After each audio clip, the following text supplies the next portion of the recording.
Moving into a new place always carries a certain unease, boxes still sealed, walls that haven't learned your name yet, and shadows that feel like strangers.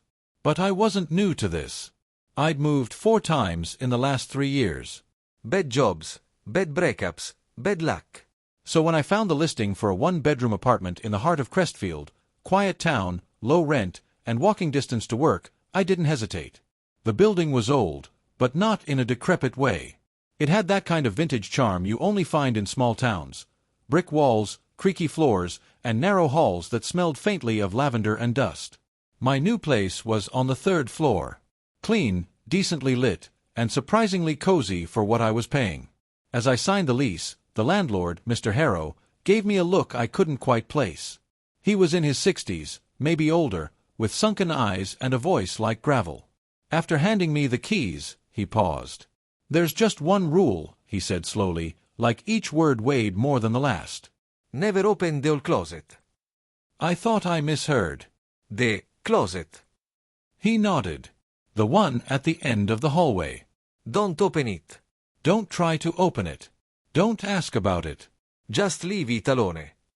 I chuckled awkwardly. Is this like a building tradition? Mr. Harrow didn't smile. He just stared at me for a long moment and said, "Some doors are closed for a reason.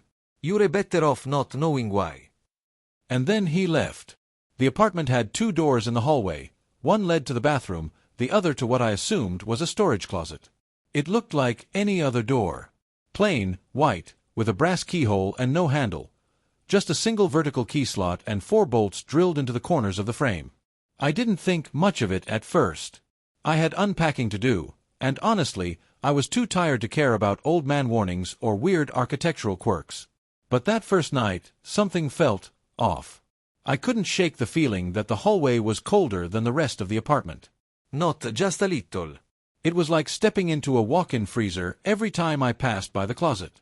I told myself it was just poor insulation, old building nonsense. But when I laid down to sleep, the quiet pressed in around me like a heavy blanket. And then came the knock. 3 knocks. Slow. Hollow. From the hallway. I sat up in bed, heart instantly in my throat. I waited. Nothing. No more a sound. I stared at the open bedroom door, beyond which the hallway disappeared into darkness. For a long time, I didn't move. Eventually, I got up, turned on every light, walked through the apartment. Nothing was out of place. The closet door was shut tight, bolts in place. No one at the front door. Nothing out of the ordinary, except that I couldn't shake the feeling that I was being watched. The next morning, I asked my neighbor across the hall, an older woman named Mrs. Albright, if she'd ever heard anything strange at night. Her face darkened. "You heard the knocking, didn't you?" I blinked. "You've heard it too." Mrs. Albright nodded slowly. "You're not the first tenant to ask. But you'd best ignore it, dear. That closet's been sealed longer than I've lived here. Some say it's just old pipes. Others, well, they don't stay long enough to find out." "Has anyone ever opened it?" She went quiet, then whispered, "One did. Back in 98. A boy about your age." He stayed for 3 weeks. Then one night, the screaming started. We found his apartment empty. No sign of him. Door wide open. The closet too.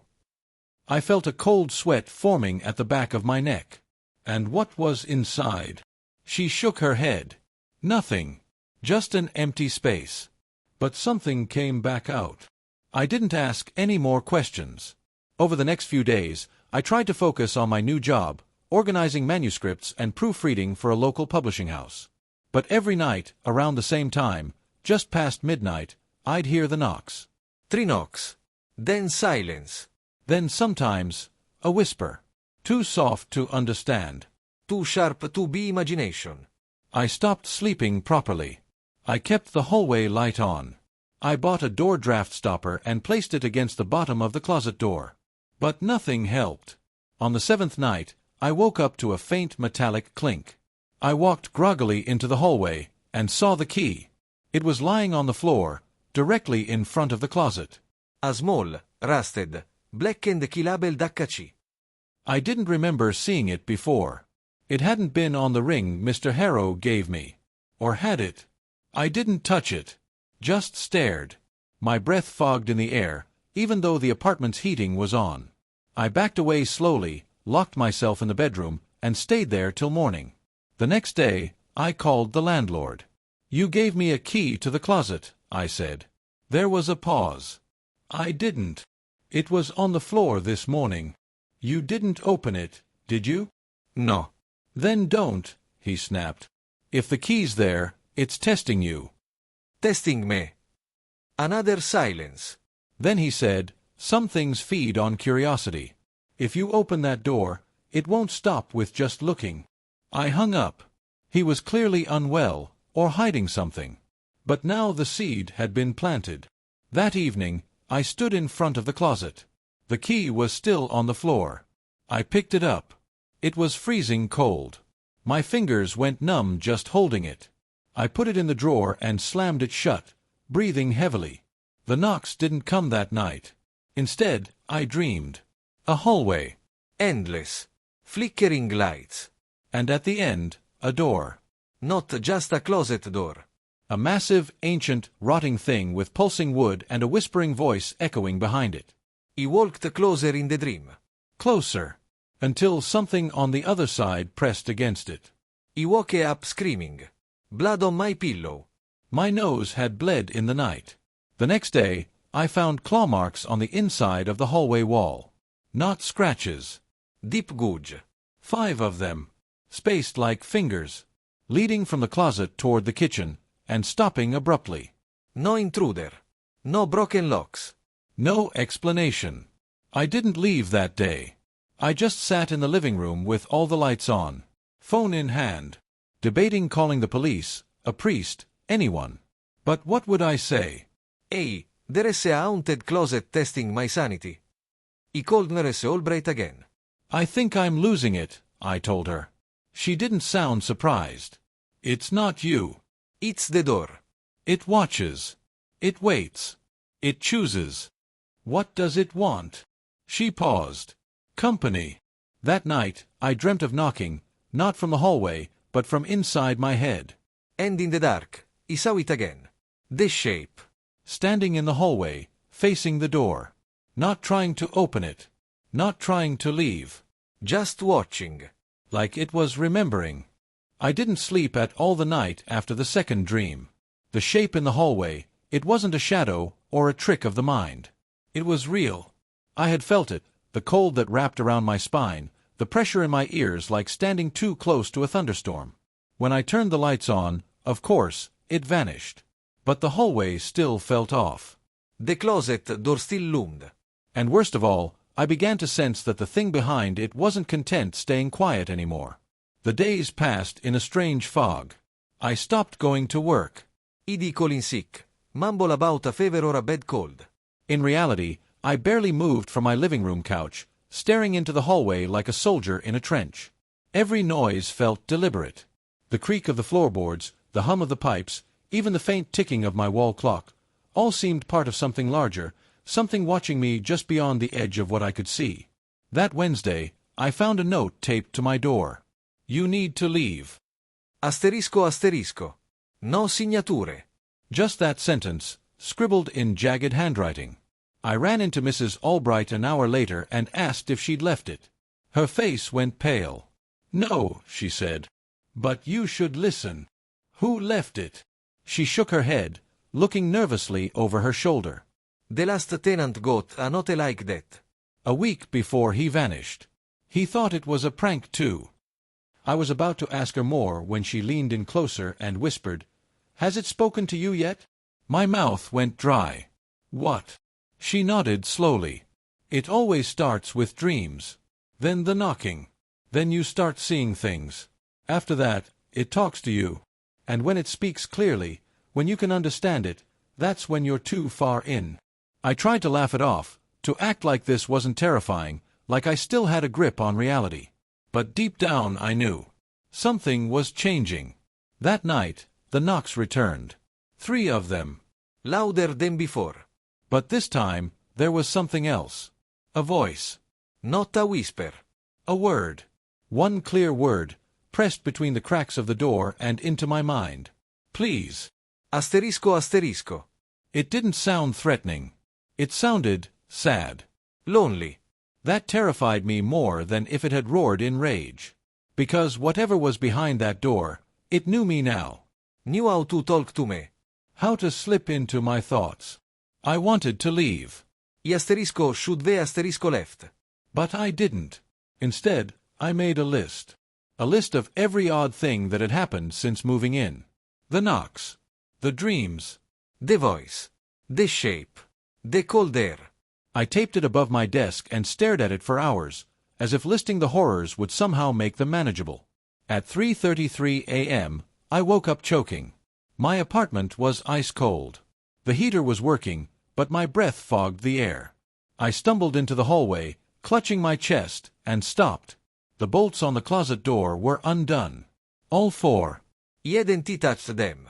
I asterisco new asterisco I hadn't touched them. The keyhole glowed faintly with a soft, pulsating red light, like an ember buried in the wood. I backed away, whispering to myself, "No, no, no." Then I noticed something worse. Asterisco asterisco footprints. Asterisco asterisco. Wet, bare footprints on the wooden floor, leading from the closet to my bedroom door. And then back again. Like something had walked out, watched me sleep, and returned. I stood there for nearly 10 minutes before I could move.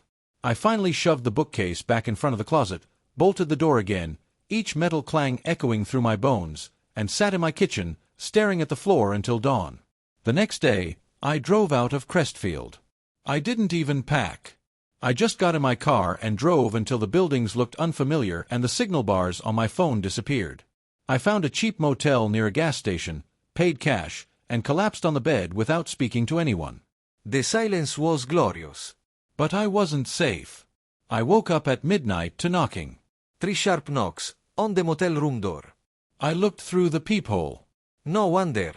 When I opened the door, there was something on the ground. The asterisco asterisco black key asterisco asterisco. The one marked HC. It followed me. I screamed, threw it across the parking lot, got in my car, and drove back to Crestfield. I told myself I had to finish this. That running wasn't working. That maybe the only way out was through. I got back just before sunrise. The closet door was still bolted shut. The bookcase was in place. Everything looked untouched, but it wasn't. On the wall, written in what looked like ash or mold, were the words, "Thank you for listening." Asterisco asterisco. And beneath it, a handprint, much larger than any human hand.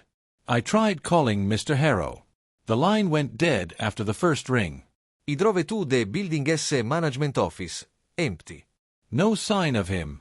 Just dust and a broken answering machine blinking red with a full inbox. Mrs. Albright wouldn't answer her door anymore. Her apartment looked abandoned overnight.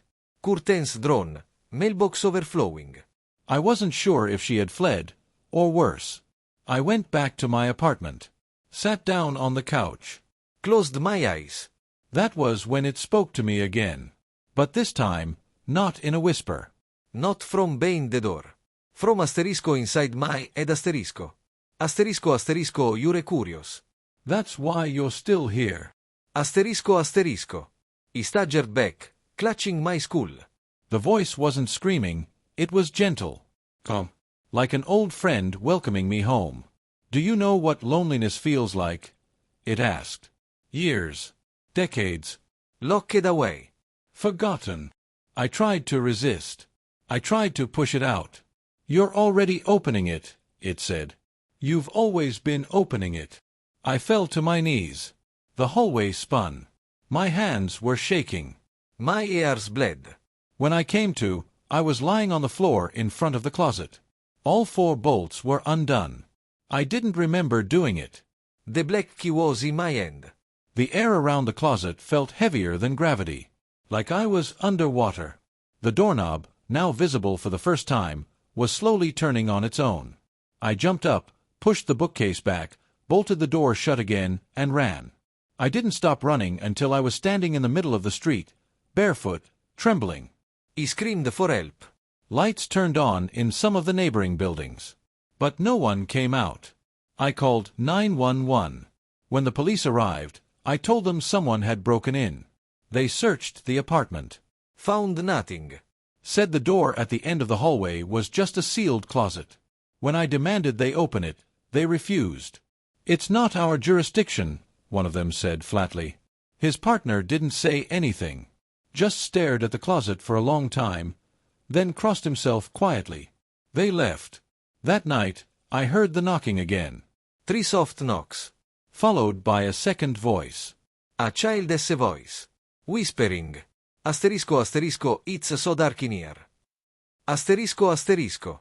I didn't sleep at all after the child's voice whispered from behind the closet door. Every light in the apartment stayed on. My kitchen lamp buzzed constantly. My hallway light flickered every few seconds like it was dying, or maybe being drained. The whispers didn't stop. At first, they came at night. Always 3 knocks, then a pause, then the voice. Some nights it would just say my name. Other nights, full sentences in a tone so delicate it made my skin crawl. Asterisco asterisco, I'm cold. Asterisco asterisco. Asterisco asterisco, it's so small in here. Asterisco asterisco. Let me out, please. Asterisco asterisco. The voice didn't sound malicious. But there was something wrong in the way it spoke, like a recording played backward and slowed just enough to sound human again. I stopped leaving my apartment. Something inside me whispered that if I stepped too far from the closet, it would punish me. It didn't want to be alone anymore. It had picked me. Food deliveries piled up outside the front door. I didn't eat much. I rarely showered. I could feel it, whatever it was, watching me constantly from behind that door. The air around the closet felt thicker by the day, like gravity bent differently in that part of the hall. Dust stopped collecting near it. The floorboards didn't creak there. It was like the world ended at that door. But I wasn't the only one feeling it anymore. It started with a call from work. My boss, Lydia, left a voicemail. Hey, I don't know what's going on, she said. You haven't been in all week, and listen, I'm worried. I had this nightmare last night. You were standing in a hallway. There was a door behind you. You kept whispering something I couldn't hear, but I swear I woke up crying. Can you just call me back? I didn't return her call. Not because I didn't want to, but because I had whispered something in my sleep the night before. I'd whispered her name. That same day, I got a knock at the door, 3 sharp knocks. But this time, not from the closet. From the front door. I looked through the peephole and nearly fell back. It was a kid. Pale. So pale, like he'd never seen sunlight. He stood still, staring at the door, his eyes glassy and wide, arms hanging stiff at his sides. I didn't open it. He didn't move. Just stood there for over 10 minutes. I watched in horror as his head twitched, fast and mechanical, like a puppet yanked by an unseen string. Then, with a soft voice muffled through the door, he said, "You opened it." Asterisco asterisco. No, he whispered. I didn't. I haven't. The boy tilted his head. Not yet. Then he turned and walked down the hall barefoot, disappearing into the stairwell without a sound. I collapsed to the floor. My skin was ice. I couldn't even cry. That night, I dreamed again. I was in my hallway, standing before the closet. But the walls were wrong, stretching out, breathing softly like lungs. The door was pulsing, like art. And in the dream, I reached for it. Not because I wanted to, but because I had to. You unlocked it. The inside was pitch black. And from that blackness, something smiled. Its teeth were not human. I woke up gasping for air, sheets drenched in sweat, blood under my fingernails from scratching my own arms in my sleep. The closet bolts were halfway undone. I didn't remember touching them. I screamed and threw the black key off my balcony. It landed in the grass 3 floors down and stayed there, unmoving. But I knew that didn't matter. It would come back. I called every locksmith in town the next day. No one would come to the address. The moment I said the street name, they'd pause, then say they were fully booked or simply hang up. One finally agreed, James, a guy in his 40s who worked out of a truck. I told him I needed a door sealed shut permanently. Reinforced. Concrete if necessary. He agreed without asking why. When he arrived, he looked at the closet door, paused, and said, "This place doesn't feel right." "You can feel it too?" I asked. He nodded. "Like standing next to a grave that's still warm." He tried sealing it.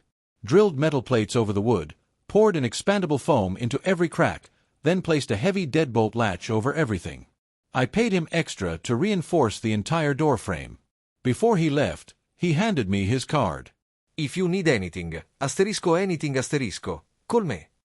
He died that night. Heart attack, they said. In his truck. Engine still running, hand on the steering wheel. Eyes wide open. I didn't sleep. The next morning, the plates on the door were warped. The foam had rotted into black sludge. And written in dust on the floor. He tried to stop it. Asterisco. I started to unravel after that. I taped over the closet with plastic sheets. That didn't help. I moved my bed to the farthest corner of the apartment. Still, heard the knocking. 3 times. Always 3. And then the voices began overlapping. The child. A woman. A man with a gravelly voice. Dozens of them. Crying. Whispering. Pleading. It's hungry. Asterisco. It's hollow. Asterisco. It remembers us. Asterisco. Don't turn around. Asterisco. And one that simply repeated. Asterisco, you're the next door. Asterisco. I began to believe I was hallucinating. I walked into the town library, desperate for answers. The local history section was small and dusty, but I found records of the building. It was once a sanatorium. Built in 1904. A place for the psychologically unwell, it said. Patients had been locked in isolation rooms. One room in particular was infamous. Room 311. The record said it had been sealed after incidents. No further description. But room 311 was now my apartment. The hallway closet used to be a door to the old isolation wing. A wing that burned down in 1932. They'd rebuilt the building over it. But the doorway had remained. A doorway to nothing. A sealed void. I ran out of the library, heart racing, and nearly crashed into Mrs. Albright on the street. She looked worse than before, thin, eyes sunken. "I tried to warn you," she said softly. "But once it chooses someone, it doesn't let go." "What is it?" She shook her head. "I think it was never meant to be understood. It's not a ghost. It's not a demon. It's older, lonelier. And when you see it, when you hear it, it becomes real." I grabbed her hand. "How do I stop it?" She pulled away slowly, tears in her eyes. "You can't. But you might delay it." "By doing what?" "By obeying the rule." "Never open the closet." She hesitated, then whispered, "No." "Never let it open itself. Asterisco." That night, I sat in front of the door with a hammer and nails. Reinforced the entire frame myself. Then I scattered salt across the hallway, like I read online. Drew protective symbols with chalk on the door. I didn't know what I was doing, I just had to try. But at midnight, the lights blew out. All of them. One after the other. Total darkness. Then the temperature dropped. And then, the worst sound I've ever heard. Laughter. Not human. Not joyful. Something mocking. Gurgling. As if thousands of mouths were laughing from beneath the floorboards, from behind the walls. And beneath the louder, soft and clear. A knock. Then another. Then a third. Held my breath. Silence. Then the door began to creak. Not open. Not yet. But it moved. Just slightly. The wood stretched. Groaned. As if something inside was pushing. The apartment no longer felt like mine. Since the night I opened the hall closet, reality itself seemed to peel away in slow, agonizing strips. I couldn't trust the light coming from the ceiling anymore. Sometimes it flickered red like it was warning me. The walls occasionally pulsed like lungs, breathing, watching. Time twisted. I'd look at the clock, blink, and somehow 3 hours would pass. Then the next moment, it would rewind back. And the closet door? I nailed it shut after the last incident. Boarded it with thick planks, hammered down tight with trembling hands. But every morning, I found it perfectly closed again. No nails, no boards, just sitting there as if I had done nothing. And each time, it was closer. The first time, it was subtle. A few inches further out into the hallway. The second, the floorboards in front of it were wet, soaked in something dark. By the third, I cold air * breathing * behind the door. Labored, unnatural, rasping like someone choking on their own throat. I tried to leave. Packed a bag and called for a rideshare, but every car I got into either broke down mid-trip or circled the city endlessly. One time, I swear the driver's reflection in the rearview didn't blink for 20 minutes. He didn't speak. He just smiled wider and wider until I screamed at him to stop the car and ran. I couldn't escape. Every street led back to the building. Every door brought me to the apartment. Every mirror showed me standing in front of the hall closet, even if I was in the kitchen. Trattino. I started recording everything. I set up cameras, thinking if I could capture proof of what was happening, maybe someone could help. But reviewing the footage only made it worse. There were always 13 seconds of static between 3:03 a.m. and 3:16 a.m. Not 12, not 14, 13. And during those 13 seconds, even though the rest of the footage was normal, something would change. Sometimes, my bed sheets would be torn off. Other times, the camera angle would subtly shift, and I'd catch glimpses of a shape near the closet door. Not moving. Not fully formed. But watching. I once paused the footage frame by frame and saw it clearly. Pale skin stretched too tight, fingers too long, a face devoid of eyes, with a vertical mouth that split from forehead to chin. I haven't slept in 2 days. Trattino. The dreams are worse than reality. Even when I doze off for seconds, they crawl in, visions of being inside the closet, buried in layers of wet, breathing walls, being pulled deeper into something fleshy and alive. I'm always falling. Always suffocating in blackness. And at the very end of each dream, I hear the same whisper, right behind my ear. Open it again. Last night, I woke up to find my closet door fully ajar. The hallway was soaked, as if someone had dragged something wet and bleeding across it. A black trail led from the closet to my bedroom. But there was nothing there. Except for the mirror. I hadn't placed a mirror in the bedroom. But there it was, tall and old, the kind you'd find in a haunted house, scratched and cloudy. My reflection wasn't right. It moved slower than me. When I tilted my head, it kept looking forward. When I smiled nervously, it grinned too wide. Then it mouthed the words, without sound, ***, I'm not trapped anymore. You are. ***. I threw the mirror out the window. The sound of it shattering was satisfying, but short-lived, because when I stepped back into the hallway, the same mirror was leaning against the hall closet. Perfectly clean. Like it was waiting. Trattino. I called my landlord again. This time I demanded answers. He didn't deny anything. I told you not to open that closet, he said quietly, over the line. That's not part of the apartment. That space doesn't belong here. What the hell is it? I snapped. A pause. Then a chilling response.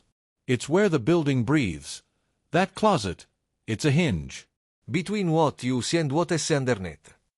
I asked him if others had experienced this. Yes, he admitted. Most leave. Some disappear. And a few, just like you, try to understand it. That's when it really begins. Trattino. That night, I made my choice. I couldn't take it anymore. The dread, the sleepless nights, the sound of scratching behind the closet door, the stench of rot that came and went like tides. I had to confront it. Or it would keep confronting me. I set up my phone camera, flashlight, and a crowbar.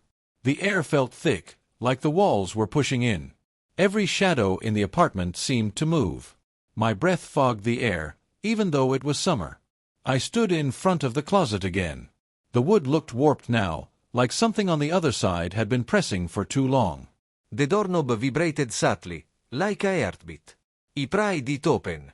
Inside, it wasn't the same narrow space I saw the first time. It was endless. The inside stretched far beyond the physical dimensions of the apartment. A hallway of meat and shadow, pulsing like a tunnel inside a living thing. The walls were sinew, dripping slowly. The floor felt soft beneath my feet, like carpet soaked in blood. And the air, it stank of copper and decay. I stepped in. 1 foot. Then the other. As soon as he crossed the threshold, he heard the closet door slam behind me. The light vanished. Total black. Then, asterisk movement. Asterisk. Something shuffled ahead of me. Hello, guttural growl. And then a voice, mine. But not mine. Distant and cracked, echoing in the darkness. Welcome back. Trattino, trattino. I don't know how long I was inside. Time doesn't work right in there.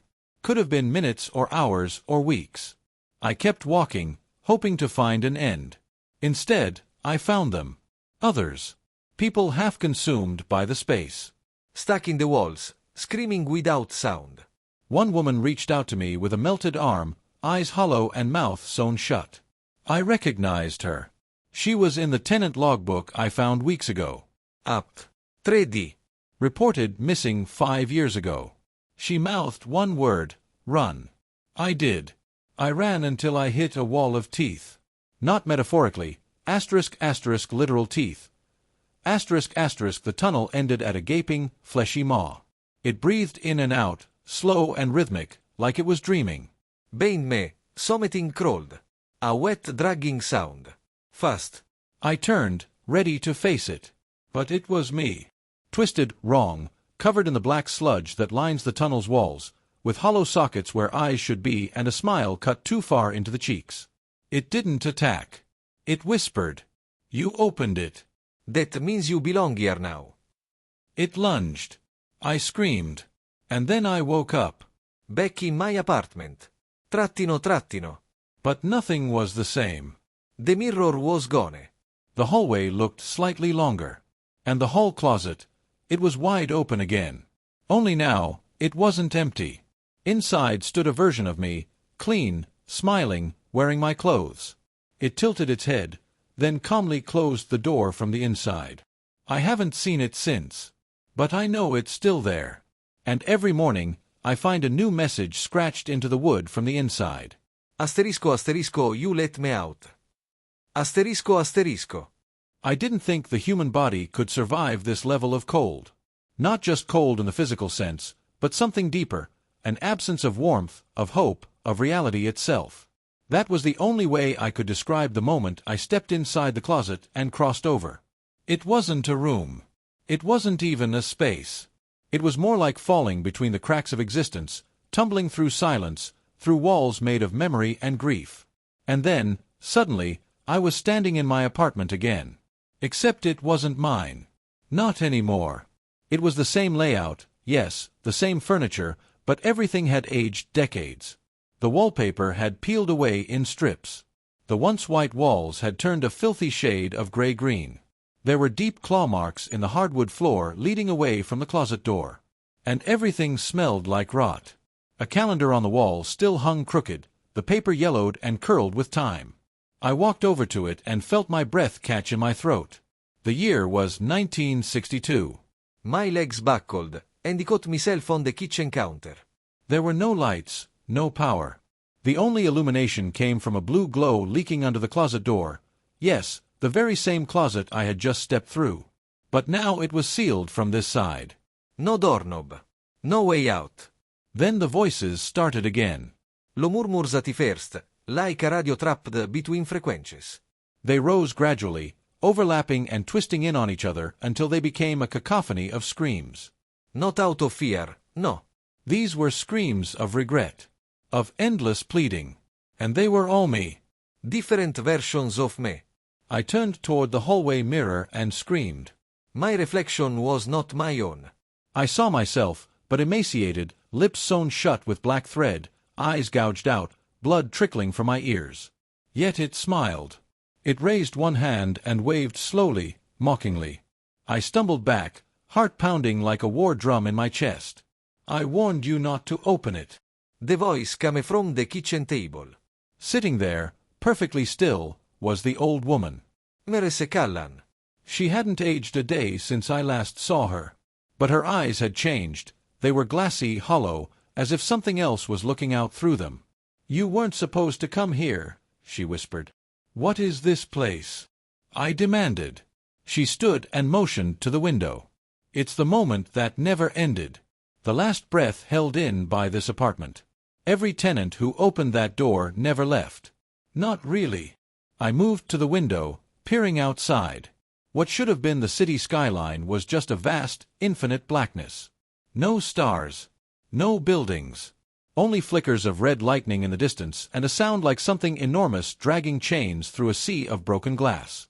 "There's nothing out there," I muttered. She nodded. "And nothing ever comes back." I turned back toward the closet. "There has to be a way out." "No," she said. There is only asterisco forward asterisco punto. "What does that mean?" But Mrs. Callahan was gone. In her place was a heap of bones tied together with red string, hunched over a teacup still steaming. The apartment groaned, floorboards bending as if something heavy was crawling through the walls. I didn't wait to find out what it was. I sprinted down the hallway, every light bulb shattering overhead as I ran. He slammed into the closet door, still sealed. No, no, no. Then I remembered the note. The first one I found in the drawer when I moved in. Asterisco, don't open the closet. Asterisco. But there had been another note, one I hadn't paid much attention to. It was taped to the back of the breaker box. Asterisk, only the forgotten can find the door back. Asterisco. What did that mean? The apartment began to shift. The walls pulsed, breathing in and out like lungs. Shadows danced across the ceiling, whispering my name. I ran into my bedroom, searching for anything that felt real. That's when I saw the photograph. It was on the nightstand. A picture of me, standing in front of the closet, grinning. But something was wrong. My eyes were blank white. And behind me in the closet, just barely visible, was a towering skeletal figure with dozens of arms, each holding a different object. Keys, knives, broken clocks, torn pages. It was the Collector. I didn't know how I knew its name. I just did. It wasn't a demon. It wasn't even alive. It was a force, an echo of every person who had ever entered this place and lost themselves to the rules they didn't follow. It didn't punish. It simply kept things. People. Time. Memories. It kept me. Unless. Only the forgotten can find the door back. I realized what I had to do. I sat on the edge of the bed and began to tear every photo I had. He whispered every memory uno cold recall and let them go. My mother's voice, the sound of my favorite song, the smell of rain on pavement, the name of my first pet. With each loss, a weight lifted, like shedding layers of identity. I felt hollow, empty, and then I saw it. The door. Not the closet. Not anymore. In the corner of the room, where nothing had been moments before, stood an old wooden door with peeling blue paint. No knob. No frame. Just a rectangle of possibility. I stepped toward it, heart pounding. Behind me, the apartment roared with fury. The Collector was near. I could hear the scrape of its limbs on the walls, feel its breath like static across my spine. I didn't look back. He walked through the door. And I woke up. In my apartment. The real one. It was morning. Sunlight poured through the windows. Birds chirped outside. Everything was exactly as it had been before I opened the closet. Except the closet was gone. Not just locked. Asterisco gone asterisco. The wall was smooth, like it had never existed. I stumbled to the kitchen, still trembling. There was a note on the fridge. Written in my handwriting. Asterisk, some doors are better left unopened. But some must be walked through to be closed forever. Asterisco. Weeks passed. Then months. I moved out shortly after. I never spoke of the apartment again. But I left one note in the drawer for the next tenant, just in case the closet ever comes back. It simply read. Asterisco asterisco, there is only one rule here. Don't open the old closet. Not ever. Not again. Asterisco asterisco. And if you ever find yourself in an apartment with a door that feels too quiet behind it, a door that seems to breathe when you're not looking, don't be curious. Curiosity doesn't kill you. it traps you. Forever.